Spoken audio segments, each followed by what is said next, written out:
Le chef de chantier, quand on entend ça, on a tout de suite une image en tête, n'est-ce pas? Souvent, celle de l'homme de terrain, casque sur la tête, qui supervise les opérations. Mais en réalité, cette image est complètement dépassée. Alors ce qu'on va faire, c'est plonger ensemble dans la réalité complexe de ce métier pour déconstruire, pièce par pièce, le rôle du chef de chantier d'aujourd'hui. Regardez-moi ce contraste. D'un côté, les plans papier qu'on déroulait sur un capot de voiture, de l'autre, des maquettes numériques interactives. On passe d'ordres qui tombent d'en haut à une collaboration de tous les instants. Aujourd'hui, un chef de chantier, il doit jongler avec des réglementations environnementales super strictes, comme la RE 2020, tout en analysant des données qui arrivent en direct du terrain. Le changement, il est total. Et c'est vraiment ça le point crucial. Le titre, lui, n'a pas bougé. Mais attention, tout le reste, le cœur du métier, a été complètement chamboulé. Les compétences, les outils, les responsabilités, tout a subi une vraie métamorphose. Avec le numérique, les nouvelles exigences écologiques et les nouvelles façons de manager. Et attention, ce n'est pas juste une impression. Non, cette transformation, elle est officielle. Tout ce qu'on va décortiquer ensemble, ça vient de ce document de référence du ministère du Travail. C'est lui qui définit très précisément ce qu'on attend aujourd'hui d'un chef de chantier. L'un des plus grands moteurs de ce changement, c'est ce fameux BIM, le Building Information Modeling. En clair, qu'est-ce que c'est? Imaginez une maquette 3D super intelligente du bâtiment, qui contient absolument toutes les infos du projet. C'est un outil qui permet à tout le monde de travailler ensemble et qui change complètement la donne pour la planification. Bon, pour bien comprendre ce nouveau rôle, on va le décomposer en 3 grandes facettes. La toute première, c'est celle du planificateur. On pourrait même dire l'architecte de l'exécution du chantier.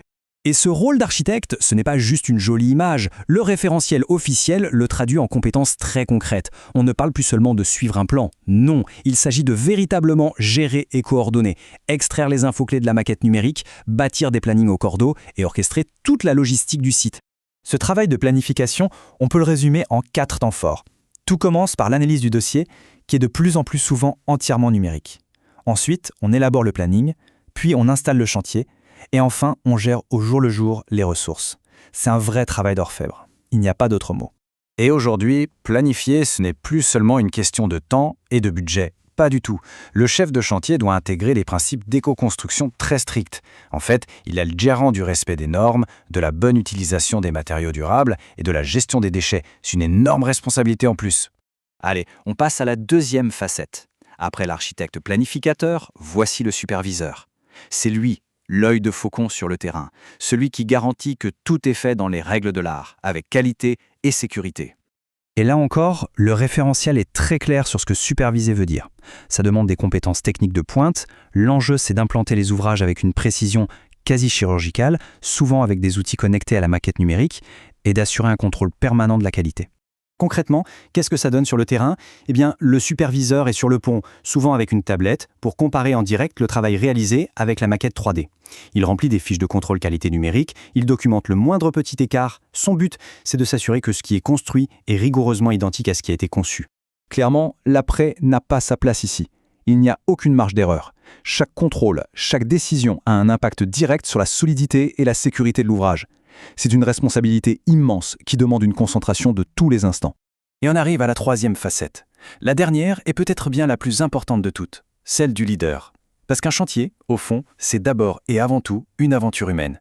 Et le chef de chantier, c'est le chef d'orchestre.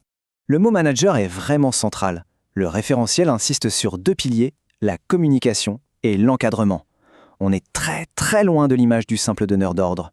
Le chef de chantier moderne doit informer, motiver et créer un climat de travail à la fois efficace et respectueux. D'ailleurs, il y a cette phrase, tirée du document officiel, qui résume ça à la perfection.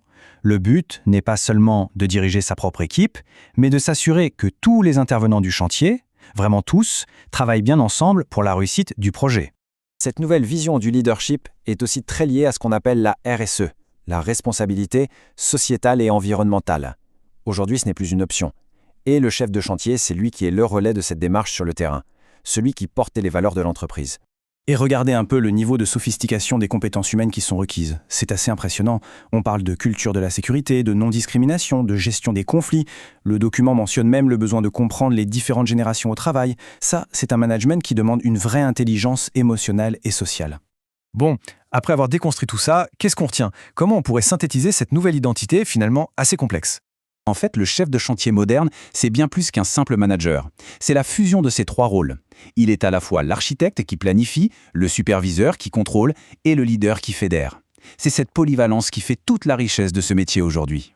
Et cette chronologie illustre parfaitement cette trajectoire. On est parti du maître d'œuvre d'hier pour arriver au coordinateur technique d'aujourd'hui. Et le futur? Le futur, c'est de devenir un véritable innovateur collaboratif, capable d'intégrer toutes les nouvelles technologies pour construire le monde de demain. Du coup, la question reste ouverte. Face à des bâtiments toujours plus complexes, plus connectés, plus verts, comment ces leaders vont-ils devoir eux aussi continuer à évoluer? Une chose est sûre, l'histoire de ce métier n'est pas terminée. Voilà qui laisse à réfléchir.